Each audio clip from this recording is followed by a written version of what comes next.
Hello my dear students 10th class भौतिक विज्ञान को आपको स्वागत जनाऊँ। ए वीडियो रे आमे चतुर्थ अध्यायर किसी एमसीक्यू क्वेश्चन को आलोचना करिया। टोटाली 122 टी अच्छी क्वेश्चन ए अध्याय रे। तो एतिकी क्वेश्चन को आमे 30 टी पार्ट करके आमे कम से कम 4 टी पार्ट रे वीडियो रो ए सेशन को आमे सारिबा। तो चैनल रे नुआ अछंती टीबीडब्ल्यू क्वेश्चन रो आंसर सबु सब्जेक्ट आंसर पाया पे आपण मो चैनल को सब्सक्राइब करंतु। या बाद मोर सौरभ रो अस्तार क्वेश्चन गुडा को आसीबो एमसीक्यू हो कि डैश फिलअप हो कि लॉन्ग क्वेश्चन रिलेटेड हो जति की क्वेश्चन हमर 10th क्लास में आवश्यक से सब क्वेश्चन को मु प्रोवाइड करी। तो सब क्वेश्चन को पाया पाई मो चैनल को सब्सक्राइब करंतु। तो चलतो जीवा 1 रु 30 पर्यंत क्वेश्चन को आलोचना करिया। चार चार ऑप्शन अच्छी मु गोटे जोड़ा ठीक आंसर ताकू कही कही जीवी जदि दरकार पड़े तो मु टिके डिस्क्राइब करी नचेत आपनकर समय मु अधिका नेबी नहीं। ठीक अच्छे तो चलतु काल विलंब न कर वीडियो को आरंभ करवा। कहूची से सी फॉर माइनस आयन रो कार्बन रो फॉर माइनस आयन रो इलेक्ट्रॉन एवं प्रोटॉन संख्या यथाक्रमे केते हुअंता से कहूची। देखो एटा सी फॉर माइनस कही सी बोले कौन ना कार्बन कार्बन रो आमर केते ना परमाणु क्रमांक केते बोले आमे जानि ना तार 6 नंबर आसे। जदि hydrogen helium lithium beryllium boron पर कार्बन 6 नंबर आसे। तो तो कार्बन रो इलेक्ट्रॉन मध्ये केते रहबे 6 रहबे प्रोटॉन मध्ये रहबे केते ना हमर 6 रहबे। तो एटा से कहूची जे कार्बन केते जदि इलेक्ट्रॉन प्रोटॉन 6 थांता देन कार्बन पूरा न्यूट्रल बा पूरा किछि से पॉजिटिव नेगेटिव देखेबो नाही से। ठीक अछि किंतु एडे कोन कहूची ना चारटा इलेक्ट्रॉन कौन है ना ये कमी। ठीक अच्छे ना ना ना अधिका अधिका है कमी ना इलेक्ट्रॉन रो चार्ज कौन माइनस। तो ये कौन ना 6 थिला से 4टा आड है। ठीक अच्छे आड है अर्थ तापर प्रोटॉन जी पॉजिटिव थिला से कौन है ना जति को सेति अच्छी है कि नहीं। तो एटा केते हमर 10 आउ एटा केते 6 केते कोडा अच्छी ऑप्शन ए रे अच्छी यार राइट आंसर। ठीक अच्छे बुझा पड़िला कि नहीं। तो देखो 2 नंबर कौन कहूची ए जो C4+ आयन रो इलेक्ट्रॉन एवं प्रोटॉन संख्या यथाक्रमे केते हुअंता। 2 नंबर भी देखो से सेम क्वेश्चन से पचारछि कार्बन रे जदि हमर 4टी इलेक्ट्रॉन अधिका मिसी छंती बा माने मिसी छंती नुह कार्बन अछि 4टी इलेक्ट्रॉन कौन करिसंती ना से बाहर के जाइसंती जहा फल रे इरे 4टा कौन देखौछि ना प्लस देखौछि। ठीक अछि जेतु इलेक्ट्रॉन एटे कमी छंती। तो 6 थिला 6 रु 4टा कमिला 2 रहइबो एडा इलेक्ट्रॉन संख्या। देन प्रोटॉन तो हमर किछि बदलिवार नाही से तो प्रोटॉन केतडा हमर रहइबो ना 6टा रहइबो। ठीक अछि प्रोटॉन 6टा रहइबो तो 2 6 इलेक्ट्रॉन 2टा प्रोटॉन 6 कोड अछि हमर ऑप्शन बी रे अछि राइट आंसर। ठीक अछि तो मो चिन्ह करू नाही तो ये थिला हमर राइट आंसर। तो 3 नंबर देखन कोन कहूची गोटिए परमाणु आयन रे परिणत हेले निम्नोक्त कहार संख्या बदले नाही। कहार संख्या बदलिबो नाही न्यूट्रॉन तो बदलिबो नाही आमे जानिछे पर मझरे जे अछि आ गोटे कोन ना हमर प्रोटॉन ए दुईटी केबे बदलंती नाही। जदि बदलिबो इलेक्ट्रॉन ही बदलिबो काहे ना ये आउटर ऑर्बिट रहिबो ये चाहिबो तो बाहर को जीवो काहे ना अलगा कुड को जीवो न से अलगा कोठू से ये भीतर को पळे आसीबो। इलेक्ट्रॉन ही जीवा आसिया करे प्रोटॉन आउ न्यूट्रॉन केबे कुआडे जानती नाही। जदि गोटे वस्तु रे इलेक्ट्रॉन संख्या अधिका हे गला से वस्तु कोन नेगेटिव चार्ज हे जबो आ जदि इलेक्ट्रॉन संख्या कमी गला देन वस्तु कोन हमर पॉजिटिव चार्ज हो। ठीक अछि तो इलेक्ट्रॉन रो आदान प्रदान फल रही वस्तु जुक्तात्मक या विजुतात्मक बोल के निर्णय करा जाय। ठीक अछि तो जदि जीवा 4 नंबर को सर्वाधिक यौगिक गठन करुथिबा मौलिकर परमाणुर इलेक्ट्रॉन संरचना केउठी। अच्छा ए भितर जो 4टा ऑप्शन अछि ए भितर से पचारुछि जे को यौगिक अधिक मौलिकर परमाणु इलेक्ट्रॉन माने कोन अधिक यौगिक गठन करूछि से कहूछि कोटा ना मोर 8 ऑप्शन आइबो 2 और 4। ठीक अछि माने फर्स्ट ऑर्बिट 2टा रहइबो सेकंड ऑर्बिट रे 4टा रहइबो एम्ति चलिबो। ठीक अछि तो 5 नंबर कोन कहूछि निम्नोक्त केउठी रे सह संयोज्य बंध नाही से कहूछि कोठे नाही ना एडा कपर ऑक्साइड Cu कपर ओ ऑक्साइड ए गोटे यौगिक। ठीक अछि एठे सह संयोज्य बंध देखा जिवो नाही। तो मिथेन अणु रे रासायनिक बंध गठन पई केतोटी इलेक्ट्रॉन आवश्यक। मिथेन कोडा कि हमर इथेन पर मिथेन ना मिथेन पर इथेन CH3 को हमें कोन कहूचे मिथेन कहूचे ना। तो मिथेन अणु रे रासायनिक बंध गठन पई केउठी इलेक्ट्रॉन केतोटी इलेक्ट्रॉन दरकार से कहूची केतटा इलेक्ट्रॉन दरकार ना 8टी इलेक्ट्रॉन बहुत आवश्यक। ठीक अच्छे। 7 नंबर केउ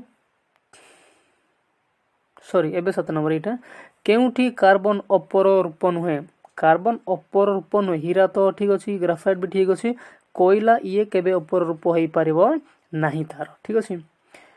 केउ तीनोटी ठारू अलगा जो 4टा ऑप्शन अच्छे ये 3 टारू कूड़ा अलगा से कहूँ 8 नंबर और एटा कूड़ा ना मिथेन प्रोपेन इथेन एटा हीरा हीरा होची से मानकठू बहुत अलगा ठीक अच्छे।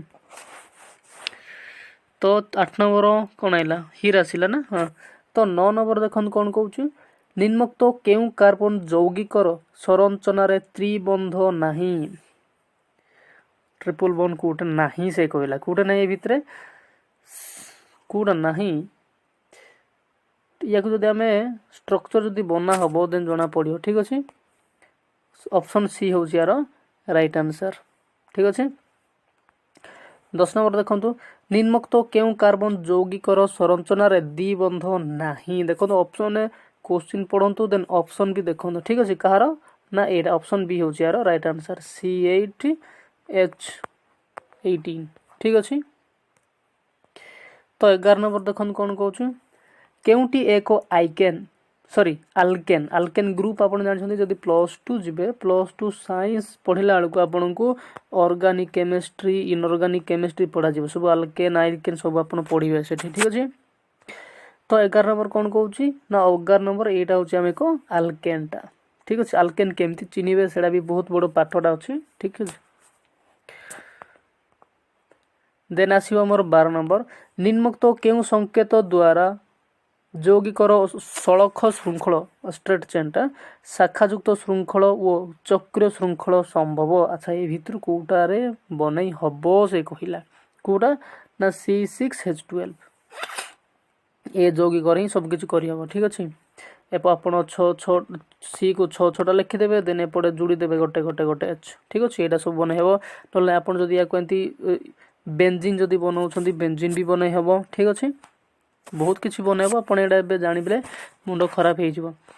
तो अति उच्च चाप तापमात्रा विशुद्ध कार्बन रु निम्नोक्त कौन संश्लेषण करा जाए से कहला कौन आप जानते हीरा दि जाए चाप एवं तापर हाँ कि नहीं हिट एंड प्रेशर मध्यम कौन हो गोटे कोयला हीरा रे परिणत हुए ठीक अच्छे से कथा से कहला। 14 नंबर कौन केउटी ठीक कौटा ठीक से कौचे भितर माने 3टा देइछि 3टा भितर ऑप्शन कहूचे पढ़ाई के जे भर 3टा भितर कोटा कोटा ठीक कृत्रिम हीरा प्राकृतिक हीरा ठारो आकार छोट हो पारे नुह कि हेई न पारे मु जाने हार आकार छोट हो बड़ भी हुए किसी कथा ना उभय हीरा समगुणा अच्छा ये 2टा जो हीरा कृत्रिम गोटे प्राकृतिक एटा गोटे अलग अलग कहला कृत्रिम हीरार गुणवत्ता निम्नमार कृत्रिम कृत्रिम बोले कौन जो हीरा को आम बनाऊे तार क्वालिटी एत लो थी हाँ कि नहीं तो यहाँ मतलब ठीक लगुच 2टा भूल लगुच तो यहाँ ऑप्शन कौट अच्छे आमर टिके टिके टिके कृत्रिम कौन प्राकृतिक कौन ठीक अच्छे। तो ए भितर आमर 14 नंबर आसवा राइट ऑप्शन बी ठीक अच्छे। तो 15 नंबर देखु असंपर्कित जोड़ा को बाछ 4टा ऑप्शन अच्छे ए भितर कौटा ठीक 3टा ठीक हो गोटे भूल हो कौटा हम यहाँ ना यहाँ हम आमर ऑप्शन डी ठीक अच्छे। 16 नंबर देखु असंपर्कित जोड़ा को बाछंतु ठीक अच्छे यहाँ भी आइबा आमर ऑप्शन डी मुझे देखुली एगुड़ाक ठीक अच्छे क्वेश्चन आग पढ़ा पड़ूना वीडियो बनाई आगु तो देखो कौन कौन असंपर्कित यहाँ भी गोटे असंपर्कित बनाई पड़ू तो सहसंयोज बंधु आम देखा जाऊनी ऑप्शन बी हूँ यार राइट आंसर। तो 18 नंबर देखु असंपर्कित जोड़ा को बाछ से कहूँ यहाँ भी कौटा ठीक नहीं से कहूँ यहाँ हूँ नियमटा जोड़ा कि अष्ट संयोजी ठीक अच्छे हम ना सी। तो 19 नंबर ये मतलब से कहला असंपर्कित जोड़ा को बाछापी तो यहाँ आंसर आसवा आमर C2H2 ठीक अच्छे।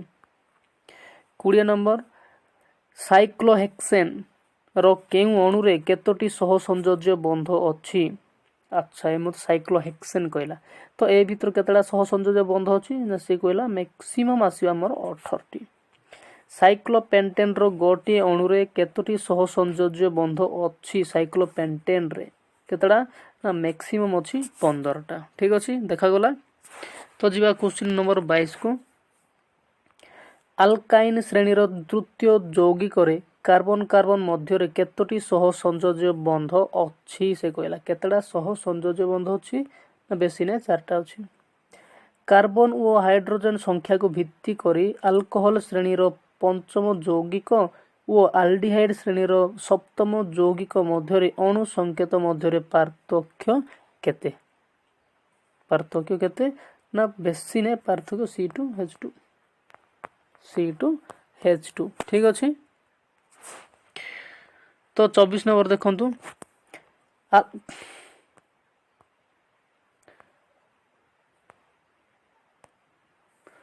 ଆଲକୋହଲ ଗୁଡ଼ିକର ସମ୍ପୂର୍ଣ୍ଣ ଜାରଣ ଘଟିଲେ କି ଗ୍ୟାସ୍ ଉତ୍ପନ୍ନ ହୁଏ? କେଉଁ ଗ୍ୟାସ୍ ଉତ୍ପନ୍ନ ହୁଏ ନା କାର୍ବନ ଡାଇଅକ୍ସାଇଡ୍ CO2 ଠିକ ଅଛି। କାର୍ବନ ଡାଇଅକ୍ସିଜେନକୁ ଡାଇଅକ୍ସାଇଡ୍ ହେଇଯିବ ଯେତେବେଳେ ଆମର କ'ଣ ନା ଯୌଗିକ ହେଲେ। ତ 25 ନମ୍ବର ଦେଖନ୍ତୁ, ଇଥାନଲକୁ କ୍ଷାରୀୟ ପଟାସିୟମ ପରମାଙ୍ଗାନେଟରେ ଗରମ କଲେ କ'ଣ ଉତ୍ପନ୍ନ ହୁଏ? ଇଥାନଲ ଅଛି ଆଜ୍ଞା, ଇଥେନରେ ଯଦି OH ଆଡ୍ କରାଯାଏ ତ ଇଥାନଲ ହେଇଯାଏ ସିଏ। ତ ୟାକୁ ଯଦି ପଟାସିୟମ ପରମାଙ୍ଗାନେଟରେ ଯଦି ଗରମ କରାଯିବ ମିଶେଇକି ତ କ'ଣ ଉତ୍ପନ୍ନ ହବ? କ'ଣ ନା ଇଥାନୋଇକ ଏସିଡ ହବ। ଠିକ ଅଛି। ଦେନ୍ ଯଦି ଯିବା 26କୁ,